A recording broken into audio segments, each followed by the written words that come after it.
Hey, welcome back to Cheating Wife, the best channel for cheating stories. Like and subscribe to the channel for cheating stories like this. My fiancée, 24 female, has no bridesmaids and it's making her so upset she wants to call off the wedding. How can I, 25 male, help? My fiancée and I got engaged recently and have been dating since we were 18 years old. She's not a bridezilla, but she's envisioned a lovely wedding. She is not a sociable person and has no sisters/female cousins, thus she has no bridesmaids. 0. I, on the other hand, have a decent set of groomsmen lined up, and they're already planning a bachelor party. My fiancée is depressed since she won't have a bridal shower or baccalaureate party or anybody to go dress shopping with, and she won't even speak about weddings. Can't we simply sign a document in a courthouse? She said between sniffles. But I'm sure none of us wants that. I considered having my sisters and relatives serve as bridesmaids, but they don't know her well and are unlikely to want to. How can I assist her? Update. I wasn't expecting such a quick update. Unless something spectacular happens. I didn't expect to update at all. That is exactly what happened. In a nutshell, I have the greatest pals on the planet. I went through a lot of these comments, but not all of them, almost 1,000, and chose to check for my fiancée's wedding planning box since I had a hunch. Inside the box were magazine cuttings of a large church wedding, floral ideas, and other items. Then I saw photos of the outfits. They were all large, poofy, decorative items that had nothing to do with my fiancée's aesthetic. But they look a lot like the outfits my sisters wore to their weddings. It all came together for me. My girlfriend probably doesn't want a church wedding or any of the other frills. She's just trying to gain my family's approval. The devil. I know I should have recognized this sooner and become more active. My girlfriend returned home on Thursday to spend time with her father, Father's Day weekend, and everything. Because I couldn't attend due to work, I was alone till this morning. So, late at night, I dialed Ravi's number, 26 male. Ravi is my closest friend. We've known each other since we were children, separated when we went to college and reunited 3 years ago. We relocated to South Carolina so that I could work for the firm where he is employed. I recently started talking to Ravi.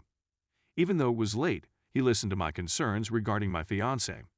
He stated it was highly possible that she was attempting to gain favor with my family, but she wasn't going to acknowledge it easy. He said that he will speak with her. I informed him that he knew very little about her. He told her not to worry and that he'd be there tomorrow evening. This morning, my fiancée came home pleased, like she often does after meeting her father. I left for work without inquiring about the wedding, and she proceeded to work on her writing. She's on vacation this summer. I arrived home early, and about 5 p.m., Ravi and my other close pals Carson, Andrew, and Tim arrived to my place. 23-30 male. I'd known all of these men from different locations, and we're a great bunch. Nonetheless, this was unexpected. Ravi approached my girlfriend and informed her that the men were taking her wedding gown shopping. We were both very terrified out. I had no clue this was going to happen, and my girlfriend seemed to want to crawl into a hole and die. She said to me, "They won't like me," and I encouraged her to go for it. Ravi told her that he has sisters, Carson has been divorced, and Andrew has had his fair share of girlfriends, so they are well versed in the art of dressing. In addition, he has a woman friend who works at a little shop where they would first test. He said something like, "Hey, you're marrying our closest buddy. Don't you think we should get to know you and make sure you're not a ghost or anything?" She still didn't want to attend. He's not very good at tact, but she gave in after a little giggle. They were out for a bit and returned around an hour ago. They didn't locate a dress, but they shopped about for a time and fiancé discovered a style she loved, not the poofy ball gown style. They'd also went out for ice cream, and when they came home, she was smiling and joking with them all. I hadn't seen her in a long time who was so cheerful. It was incredible. Then we all sat down, and Ravi asked her to tell me what was on her mind. I'm still baffled as to how they got her to open up.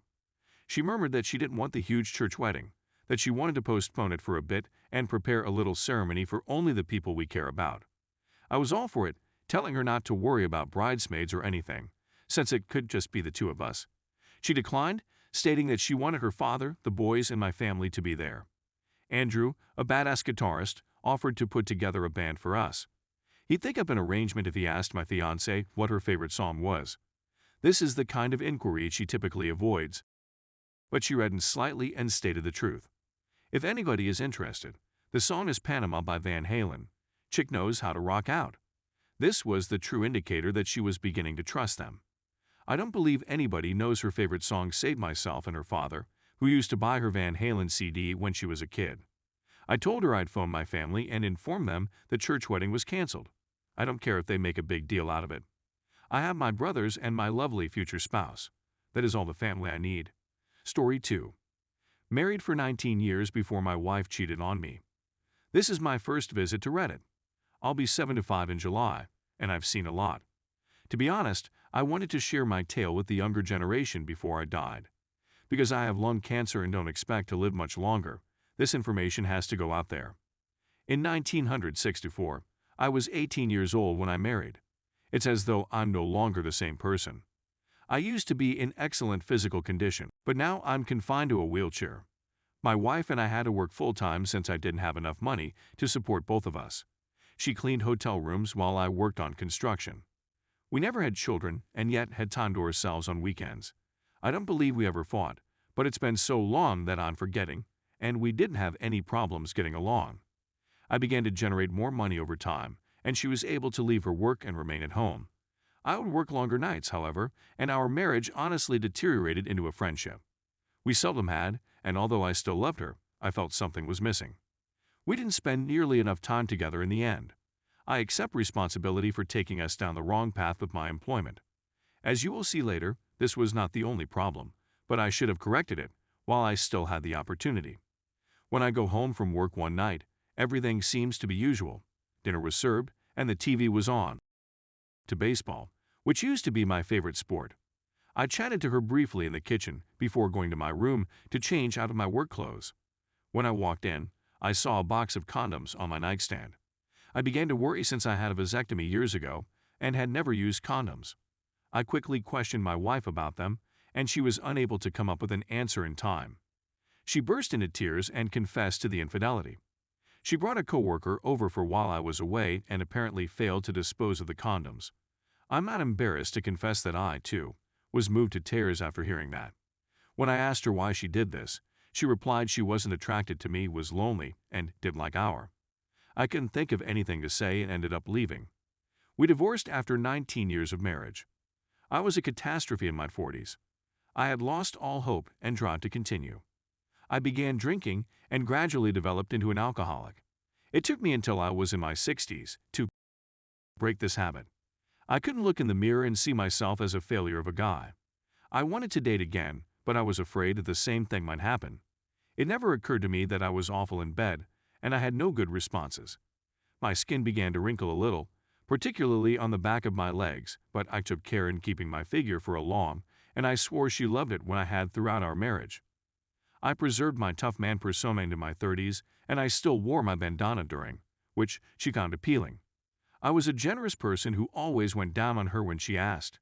I utilized cock rings to keep erections going and could always climax extra hard, which was a fetish of hers. I couldn't do anything else if I tried my hardest. However, as time passed, I began to consider the thought that was it all that vital at an older age, and I began dating again approximately 5 years ago. We don't have an active life, but she assured me that nothing was wrong with me. I remarried last year, which made me very happy, but sadly it was also the time when I was diagnosed with cancer.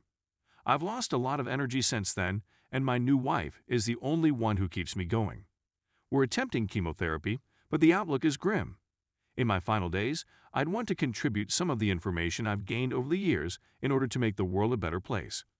My mental faculties are also deteriorating, therefore I need to act quickly. I hope everyone who reads this can take something from me to make their lives better.